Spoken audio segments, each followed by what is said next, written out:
This is Major Tom, ground control. I'm stepping through the door, and I'm floating in a most peculiar way. And the stars look very different today. Hello, and welcome to All the Games You Like or Bad. I'm your bearded Riker, Mark Bigney, and today we're going to be talking about Star Trek Frontiers. Star Trek Frontiers is a game that is a re-theme of a game called Mage Knight the board game, which itself was not even very remotely connected to a game called Mage Knight the Mage Knight, which was a tabletop miniatures role-playing game. Re-themes are interesting in that they seem to rest on an apparent contradiction. On the one hand, they recognize the importance of a theme because, after all, the new edition seeks to leverage whatever thematic or mechanical influence it can get from its new setting. On the other hand, re-themes seem to acknowledge that theme is insignificant in that it's interchangeable, and you can just rip out the game mechanics from one game and put it into an entirely new context, sometimes without even changing it at all. This is most evident in the case of just simple reskins, where the game hasn't changed one bit, not one rule. Things just have different names and different art on them. This is most apparent in the cash grabs evident in the 1,000,001 different versions of Monopoly, where suddenly it's not about Atlantic City real estate anymore, it's The Walking Dead, somehow. And the less said about those games, the better. But sometimes simple reskins can be quite good. An example I often point to is Risk Mass Effect, which is a simple reskin of the original trilogy Star Wars version of Risk, which itself was an interesting asymmetric game that rectified almost all of the serious problems with your base game of Risk. The Mass Effect version, for my money, is a more interesting version for two reasons. Number one, the victory conditions make more sense. They didn't change the victory conditions, they're just more thematically relevant. And it's also worth noting that the three factions are more interesting and fun to play. In the original trilogy version, you could play as the Hutts, which, I'm sure if you've read the expanded canon, which I haven't, the Hutts are a major force, but I don't see them conquering planets held by the Empire. That just didn't make any sense. Whereas in Mass Effect, you play as Cerberus, which in the games is very much presented as a force that takes over planets entirely. Anyway, so sometimes reskins can be quite interesting or very successful. And then there are actual re-themes, which change the underlying game mechanics in an effort to better represent what the game's theme is. War games, for what it's worth, have been doing this very successfully and very well for decades. They tend to have rules systems and then lots of different conflicts or even theaters of war or even different time periods used in that system with different rules to represent the unique functions of either the military units or the battles or whatever. Now, this can be sometimes the incredibly deep simulationist elements like OCS, or it can be your more light, approachable, accessible systems like Commands and Colors. Commands and Colors has lots and lots of different systems all the way from Ancients up to World War II, and it uses the same fundamental core, but it has special rules to try to better represent the kind of warfare that it's portraying. And for what it's worth, it's been very successful, and I think it's also been very successful as a design to model some of the unique elements. Speaking personally, I'm a huge Napoleonic War fan, and I think that Commands and Colors Napoleonics does a not half-bad job given how light the rule system is in representing Napoleonic warfare. So sometimes re-themes can be very, very successful. I think war games in general do re-themes far, far better than either Euro games or more Ameritrash games ever have. But let's talk about Star Trek Frontiers. So in 2011, WizKids released Mage Knight the board game. And as I said, it was nominally thematically connected to their Mage Knight property. Now, WizKids deserves a lot of flack, but let's remember that WizKids was the one who kind of started the industry standards of having pre-painted plastic miniatures and things. When they released Mage Knight, no one else had really done it, certainly not on that scale. And it also served to introduce tabletop miniatures wargaming to a lot of people. I know lots of people who play minis games because they were first introduced in Mage Knight. It was a cheap, accessible format, and it introduced them to the joys of measuring things with rulers. And so whatever crap WizKids gets, sometimes very well deserved, I think it's worth remembering that they did a lot of good and interesting things in the market before other people did. Sadly, the era of pre-painted plastic miniatures is gone. We're now in an era where pretty much everything has miniatures and almost none of them are pre-painted, as opposed to this very nice about 5-year period where not everything had miniatures, but when they did, they would often be pre-painted and of surprisingly decent quality. As somebody who loves playing with little man dollies running around the field killing things, but with sausage fingers and absolutely no patience, I really appreciate pre-paints, and I'm kind of sad to see them go. But let's talk about Mage Knight for a second, because that's the fundamental core of the game. Mage Knight was, in many ways, the first really deep, really heavy, dense rule systems adventure fantasy games since Magic Realm in 1986. Magic Realm was designed by a brilliant, brilliant designer, Richard Hamblin. Seriously, if you've never played any of his games, give them a try. They're definitely experiences. And Magic Realm was fabulously complicated, almost legendarily so, although sometimes I think the complexity is overblown. And it was they took this approach to the sort of standard fantasy adventure system with very interesting results. A game of Magic Realm, no two games ever play out the same way. Weird and crazy stuff always happens. It's really fascinating and really fun if you can get past the hurdle of actually playing the game. Mage Knight is a radically different kind of game. The only reason why it's compared to it is because it's the only game of comparable depth and complexity in that sort of design space. Magic Realm isn't so much an adventure where anything can happen. Magic Realm is Mage Knight, my apologies, is a series of tactical optimization puzzles with a sort of strategic optimization puzzle layered on top of it. You're given a hand of cards and you're basically asked, what can you do with this? Each card can be played in a myriad of different ways, and you try to figure out if you can get to point B from where you are, and sometimes you need to figure out what point P really should be, and or whether you should instead pursue point C. Now, this was not, it's worth noting, Vlaada Chvatil's first attempt at a sort of fantasy adventure game. In 2007, he'd released a game called Prophecy, which was okay, but very, very pedestrian. It was basically like Talisman, albeit less random. You know, you move around and you kill monsters and you kind of get stronger, but combat is a simple roll a d6, the opponent rolls a d6 kind of deal, and there wasn't a whole lot of decision-making involved. But it was okay. It was fine. Mage Knight, on the other hand, is epic, and sometimes not in a good way. There are tons and tons of different map features, and all of them have different effects. I'm not usually one that goes heavy into player aids or insisting that some sort of cheat sheet is necessary, but Mage Knight is definitely an exception, because every different kind of site on the map has a different setup condition. That setup condition can alter depending on what round of play you're in, and they do different things when you show up, and the rewards are all different. It's a cacophony of different things. And the differences don't lead to deep narrative experiences. They're just different things to plug into this optimization puzzle. I'm making it sound very dry because in many ways Mage Knight is very dry. You're sitting there staring at your hand and thinking, well, I get 2 points this way and 3 points, I don't know, I don't think I can do this, I better go do something else.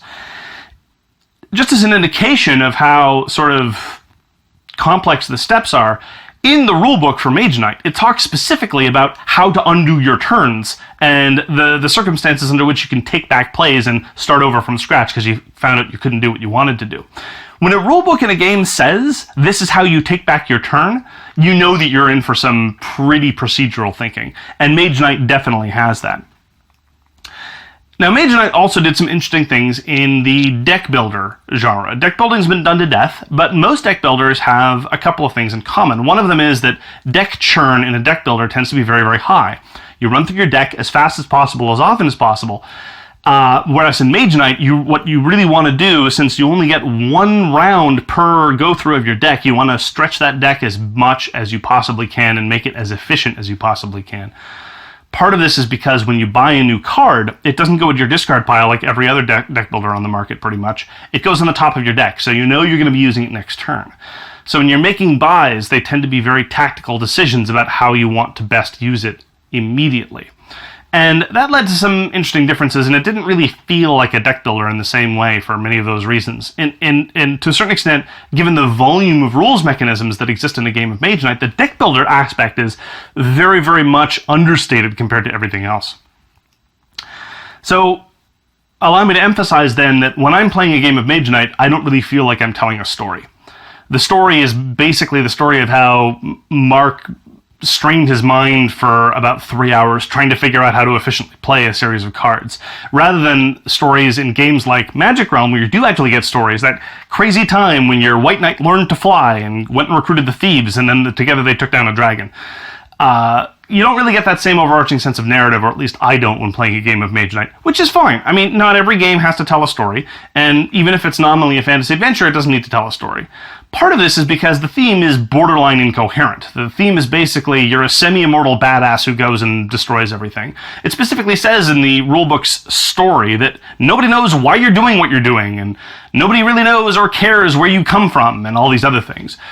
So very clearly, the narrative element of the theme is very, very, very weak, which leaves it open for the possibility of a retheme. Possibly the ability to get a little bit more texture, a little bit more meat on those bones to explain why you're doing what you're doing. And here we have Star Trek Frontiers. Now, I should have known that there was possibly going to be something interesting here in the retheme, because it was designed by Andrew Parks. And Andrew Parks has already done something very interesting in the sort of deck builder that doesn't feel like the other deck builders area. He designed Core Worlds, which is an excellent, excellent design, and shows you what you can do with a deck builder. Because, going back to some of the things that I said about Mage Knight, in many deck builders, you don't really make many decisions about how to play your hand. Your hand kind of plays itself. If you're playing Dominion, you've got a village, you play the village. There's no cost to it. It's in your hand, just play it. Same thing with a lot of other cards. Very rarely are you in a case where you have to seriously think about how to play your hand. Most of the decisions are about what to buy. In a game of Core Worlds, like in a game of Mage Knight, you have to make serious decisions about how to optimize what to do with your hand. Core Worlds doesn't feel like Mage Knight in a lot of ways, but it does have that element together. Core Worlds feels a lot more like a standard deck builder, but elaborates on the formula quite interestingly. And so what did he do to Frontiers? Well, one of the things that he did to Mage Knight to make it Star Trek Frontiers is he streamlined some of the things in Mage Knight that were annoying and silly. For example, Mage Knight has this day-night cycle.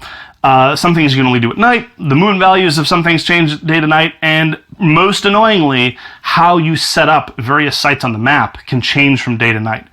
And Andrew Parks looked at this and he said, well, there's no real day or night in space, and it was kind of silly in Mage Knight, so forget it. There's no more day-night cycle in Frontiers.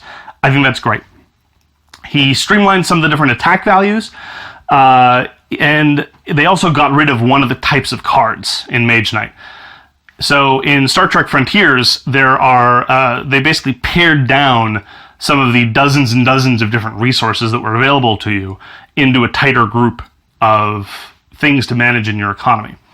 Nonetheless, despite that, you still have all the same kind of tactical and strategic decision making. You're just fighting the rules a lot less when you're doing that. It's like, okay, well, this kind of attack doesn't work because this person's in this kind of thing, and it's during the day, so I can't do this other thing. Instead, it's a question of, okay, here are the resources available to me. I don't know that I can get to that value. Maybe I can go somewhere else. For my tastes, I found it a little preferable in that sense because you spend a little bit less time worrying about exceptions and weird corner cases because they've sort of shaved off some of the rough edges. That having been said, it adds one major new set of rules mechanics, and that is away missions. In Mage Knight, all fights worked the same way, in that you showed up and there were these enemies and you had to fight them. In Star Trek Frontiers, you had an additional level bit of complexity, but for great thematic payoff in that sometimes you're fighting a ship, sometimes your away team is dealing with some sort of threat on a planet. And this is great. It's incredibly appropriate because, the overwhelming majority of the time in Star Trek, conflict happened either with a ship or with a group of people on a planet, or some individual thing like some sort of giant tar monster. And in Frontiers, they work differently because you can't leverage the same kind of resources that you would in a ship fight for an away team mission and vice versa.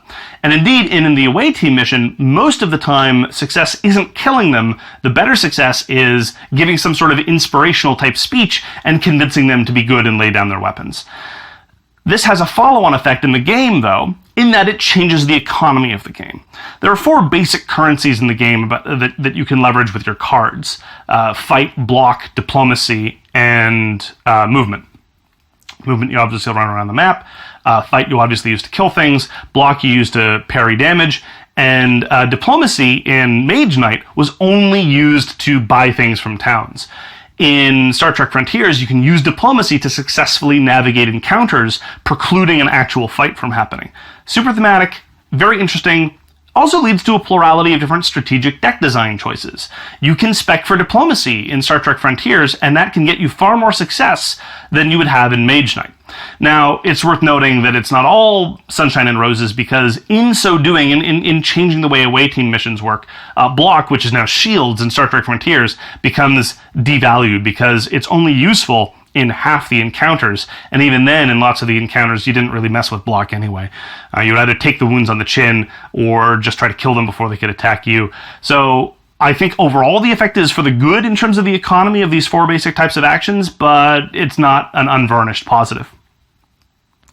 It also makes crew members make more sense. In Mage Knight, you're presented as this lone immortal badass who then would go and recruit the locals to go kill more of the locals. It was fine, but it didn't make a whole lot of sense. Here in Star Trek Frontiers, you're crewing a ship, and they can operate the systems of the ship or do special effects on the ship, and sometimes you beam them down to planets where they do special effects.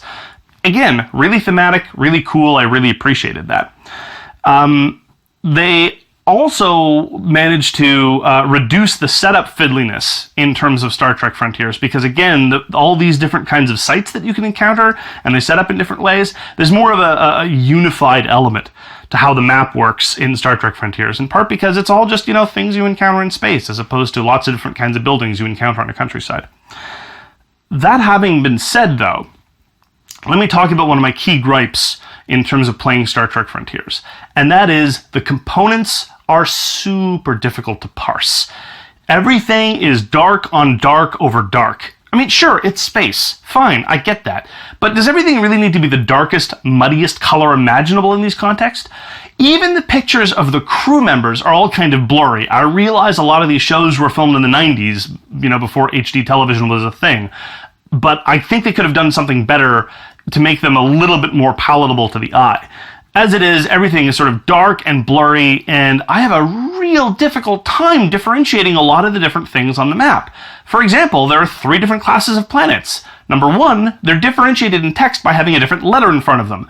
That's kind of silly and doesn't really help manage things. Now, it's thematic, it's part of how the show worked, but I wish they could have done a different way to do this. Maybe even just have a keyword associated with it, so you could refer to either the letter or the keyword, whatever.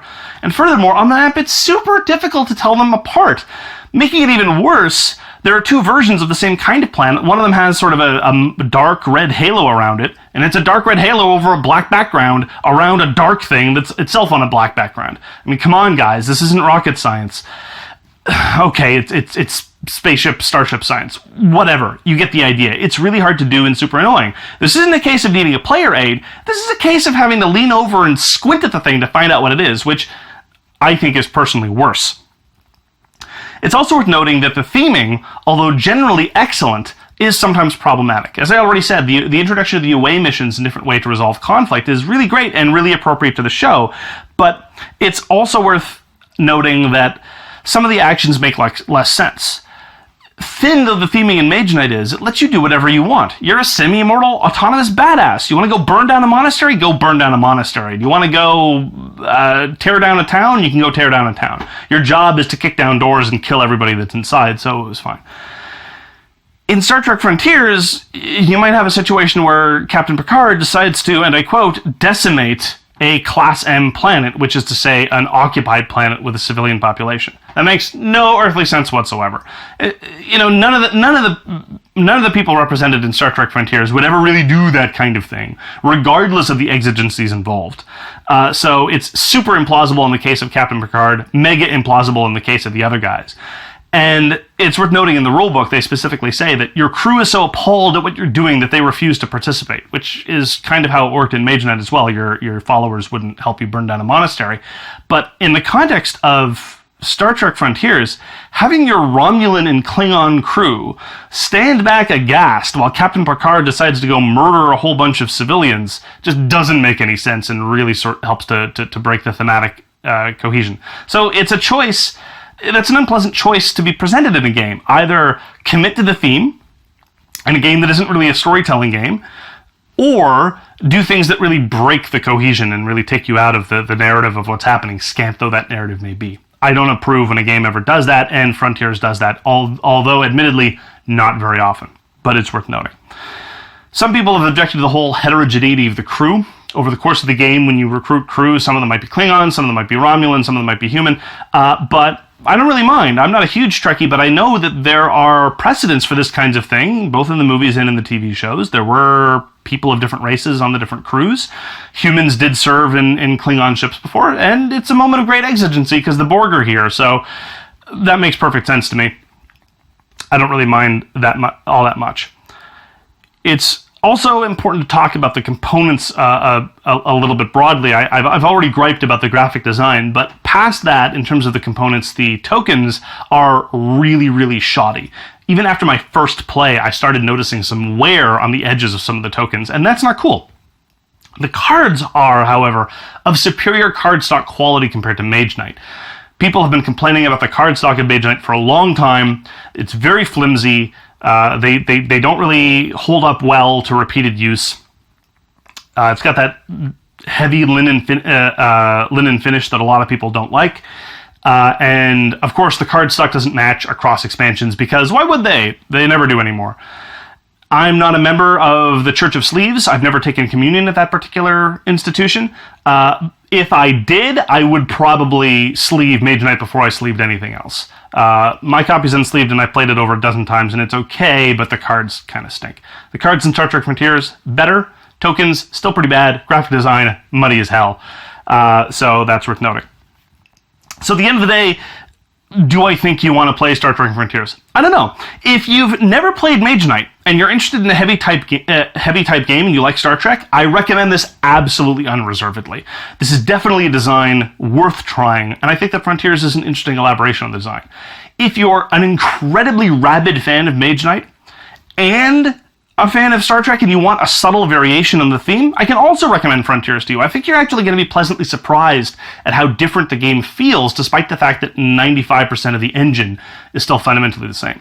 For everybody else, for a casual fan of Mage Knight, for a casual fan of Star Trek, I don't really think I can recommend this design because it's so overwhelmingly similar to Mage Knight. And if you're only kind of a fan of the game, I don't think you need it again, and the differences aren't necessarily going to spark your imagination. If you don't like really heavy, complex games, and you're interested primarily for a Star Trek game, I'd say look elsewhere. I can't really recommend the other Star Trek games that are available, but this isn't probably going to please you because it's a very dense experience, and the rule books, for there are several, might scare you away for good reason. So it's kind of sitting in an awkward space. Normally you want thematic games of this ilk that appeal to a sort of wide audience to be a little bit more accessible. And if you're super into Mage Knight already has 3 expansions under its belt and so has more variety than you're ever going to find in Frontiers. I sincerely doubt, given that this is WizKids, that they're going to seriously support this product. And indeed, there's not a whole lot they can do without messing with the timeline in a way that was going to cause nerds to start having palpitations. Like, they can't bring in Captain Janeway, I don't think, and they're not going to bring in the original cast and crew of the 1960s show, so you're pretty much stuck with what you got, I would wager. Now, I could be wrong. There could be lots of good rooms for expansion. I should say, Andrew Parks, the guy behind this project, he's an impressive dude. I've liked a lot of his design work, especially in things like Core Worlds, so maybe there's room to grow. But as it is, Mage Knight, I think, is the deeper, richer experience, because if you really like it, you can get all these expansions and the new scenarios, some of which are very interesting. And hey, more cards is always good. So it's really only to those people, the Trekkies who really, really, really like Mage Knight and are really interested in a sort of subtle variation on Mage Knight and might want to even consider it like an expansion to Mage Knight rather than its own standalone game. I don't know how many people that describes. So as a design, as an evolution of a design, I think Star Trek Frontiers is fascinating. As a product, I don't really know where it sits. So I'm hard-pressed to recommend it unreservedly. I've had a lot of fun with it, for what it's worth. But then again, I'm a huge fan of Mage Knight, and I also like Star Trek. I also am the kind of guy who really, really likes evaluating subtle variances on design philosophy and minor changes in mechanics and seeing where that takes you. So from that perspective, it's kind of up my alley, surprisingly so. But maybe you think this is just another reskin, and you think it's exactly the same as Mage Knight. Well, in that case, I can tell you that you're wrong, but I forgive you. Take care.